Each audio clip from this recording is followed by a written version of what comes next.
नवीन घडामोडी पाहण्यासाठी आपल्या बारामती झटका या यूट्यूब चॅनलला सबस्क्राईब करा व बेल आयकॉन दाबा, म्हणजे ताज्या घडामोडी आपणापर्यंत पोहोचतील. महायुतीचे भाजपचे माढा लोकसभा मतदारसंघाचे अधिकृत उमेदवार कार्यतत्पर पाणीदार खासदार रणजितसिंह नाईक निंबाळकर यांच्या प्रचारार्थ माळशिरस तालुक्यातील माळीनगर येथील दी सासवडमाळी शुगर कारखान्याचे चेअरमन राजेंद्र उर्फ रंजनभाऊ गिरमे यांच्या निवासस्थानी बैठक संपन्न झाली. सध्या तालुक्यात विरोधकांची दहशत चालू आहे, पण घाबरायचं नाही, कारण आपल्या सोबत भारतीय जनता पार्टी आहे. तुम्ही सहकारी साखर कारखान्यांना मदत केली, तशीच मदत खासगी कारखान्यांना देखील करावी, अशी अपेक्षा माजी उपसरपंच संग्राम भोसले यांनी यावेळी व्यक्त केली. त्याचबरोबर यावेळी अनेक मुद्द्यांचा परामर्श देखील घेण्यात आला. यावेळी माढा लोकसभा मतदारसंघाचे अधिकृत उमेदवार कार्यतत्पर पाणीदार खासदार रणजितसिंह नाईक निंबाळकर, दी सासवडमाळी शुगर कारखान्याचे चेअरमन राजेंद्र उर्फ रंजनभाऊ गिरमे, सोलापूर जिल्हा नियोजन समितीचे सदस्य तथा माळशिरस तालुका निवडणूक प्रमुख के पाटील, नातेपुते नगरपंचायतीचे नगरसेवक ॲडव्होकेट भानुदास राऊत, माळीनगरचे माजी उपसरपंच संग्राम भोसले आदींसह अनेक मान्यवर उपस्थित होते. यावेळी माढा लोकसभा मतदारसंघाचे अधिकृत उमेदवार कार्यतत्पर पाणीदार खासदार रणजितसिंह नाईक निंबाळकर बोलताना म्हणाले,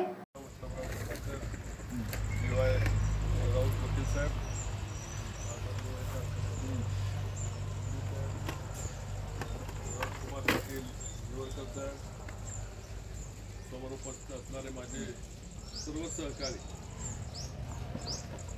आता जो भाऊंनी विषय मांडला, निवडणुकीत तरी कोण असं वागत नाही जशा पद्धतीने हे लोक वागतायत आणि चुकीच्या पद्धतीने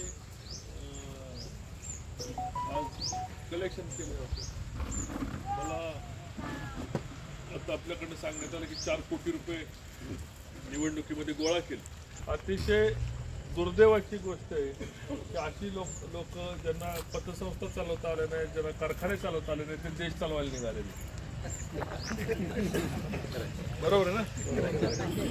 आणि प्रचंड मोठा दहशतवाद, हा दहशतवाद मी परवाच शब्द दिला आहे की दहशतवाद रणजितसिंह नाईक निंबाळकर यांचा दहशतवाद मुळासकट उपटून काढू शकतो. तेवढी ताकद, तेवढं सामर्थ्य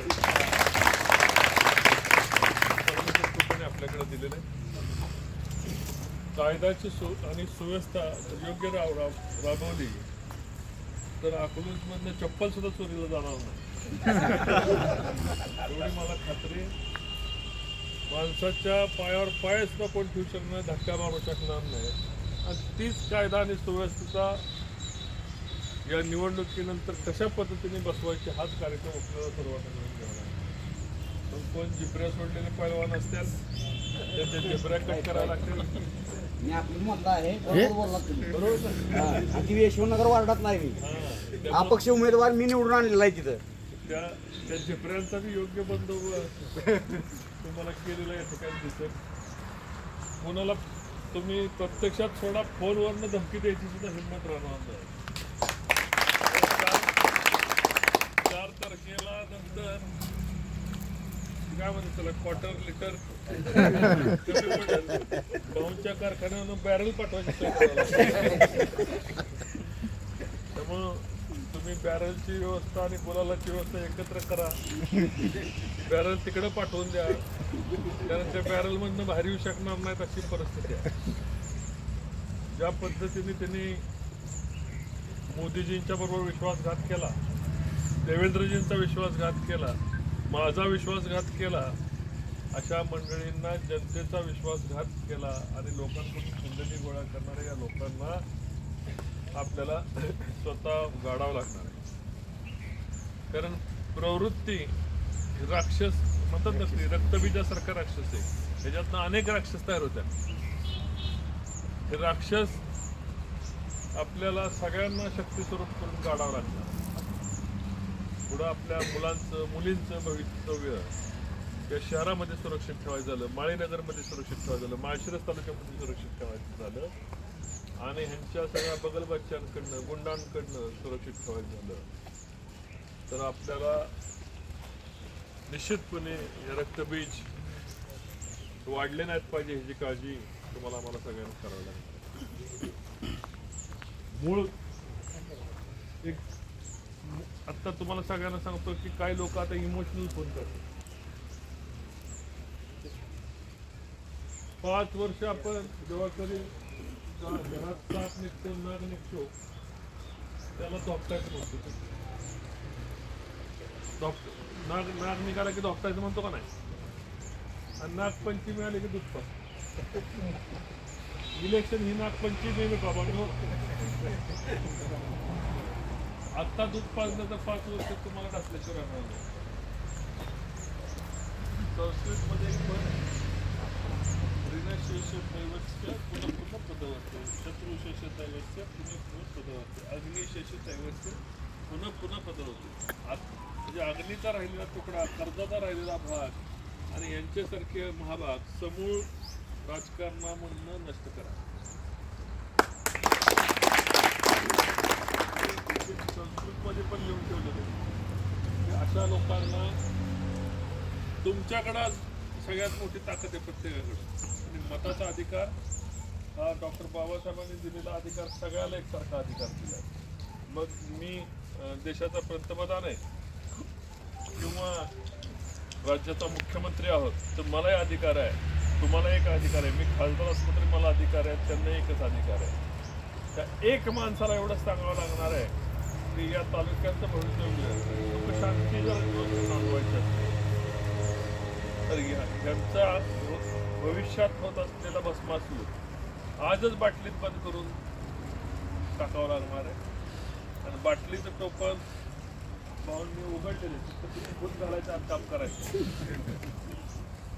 प्रत्येक ठिकाणच्या कोपऱ्यामधनं आमच्या दादा असतील, राऊत वकील असतील, त्यांनी प्रत्येक ठिकाणची भूतं गोळा करायचं ठरवलं.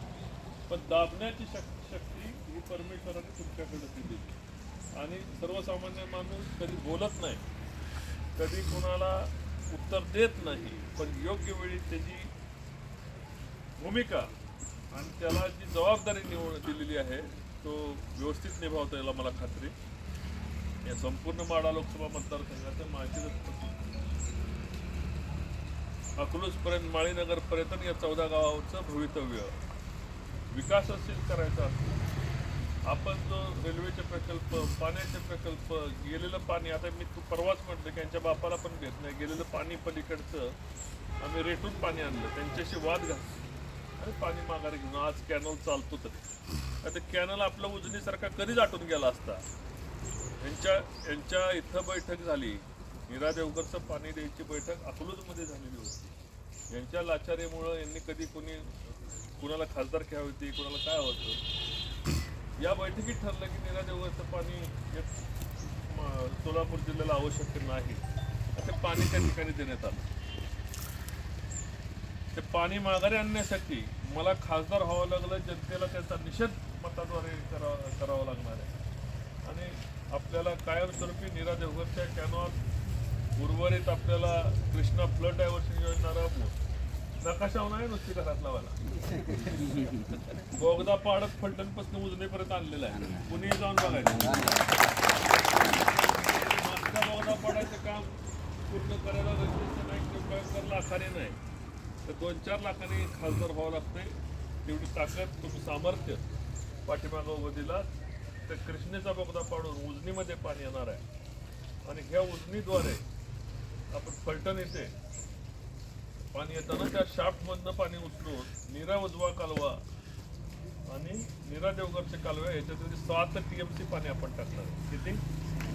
7 TMC. या पाण्याने संपूर्ण या भागाचं भवितव्य, साखर धंद्याचं भवितव्य, कारखानदारीचं भवितव्य बदलून जाणार आहे. मगाशी माझे एक बंधू म्हणते की बाबा आमच्याही कारखान्याला कर्जाचा सहकार्य करा. निश्चितपणे परवा देवेंद्रजींच्या बरोबर सविस्तर चर्चा झाली आणि कारखान्याचा संपूर्ण या रिस्ट्रक्चर आणि एक्सपान्शन करण्याकरता हा कारखाना भविष्यात 5-10 हजार टनापर्यंत नेण्याकरता, आणि हा न्यावाच लागणार आहे मला. त्याच्या मागचं बळ, शक्ती संपूर्णपणे उभा करू. मी कुणी चिंता करायची नाही. याची गाळप क्षमता आणि याच्या मागं असणाऱ्या नेतृत्वाची क्षमता या दोन्ही वाढवायचं आम्ही ठरवलेलं आहे. तुम्ही सर्वांनी मिळून मोठ्या मनाने, मोठ्या ताकदीने आणि युक्तीने, गनिमी कामाने निवडणूक करा. कधी कधी काय होतं, कधी कधी आपण समोर माणसं आणतो आणि माणसं दबावाखाली निघून जातात. छत्रपती शिवाजी महाराजांनी कधी कधी आपल्याला शिकवून दिले, कधी गनिमी कामाने, कधी युक्तीने, शक्तीपेक्षा कधी कधी युक्ती सांगते. या बाजारपेठेमधल्या लोकांची झालेली पिळवणूक, संपूर्ण तालुक्यातल्या लोकांची असलेली दहशत आपण युक्तीने म्हणून कळा. जर कुणी कोणाच्या केसाला धक्का लावलाचा प्रयत्न केला तर त्यांनाही टोप घालावं लागेल एवढंच सांगतो. तर त्यांच्या डोक्यावर केस राहणार नाही. तुझ्या पलीकडचं मला काय सांगायचं नाही. आपल्या लक्षात मी काय म्हणाल त्या पद्धतीने आले आणि जशाच तसे नाही. आमच्याकडं जशाच तसं उत्तर द्यायची पद्धत नाही. आमच्याकडे एकदा केलं तर पुढचं सगळे 12 खडे आम्ही वाचून मोकळा होतो आणि जोवर कुलूप लावत नाही तोवर आम्ही बंद करत नाही. त्यामुळं सर्वसामान्य माणसाच्या पाठीमागे ताकदीने उभं राहायचं देवेंद्रजींनी आम्ही ठरवलेलं आहे. 12 खडी वाचायची सुद्धा ठरवलेली आहे आणि देवेंद्रजींनी कुलूप माझ्या ताब्यात दिलंय. फक्त जनतेने तिची चावी फिरवायची. मग सगळं व्यवस्थित पक्क ठरलंय, आमचं ठरलंय. आता तुम्ही ठरवा एवढंच सांगतो माझ्या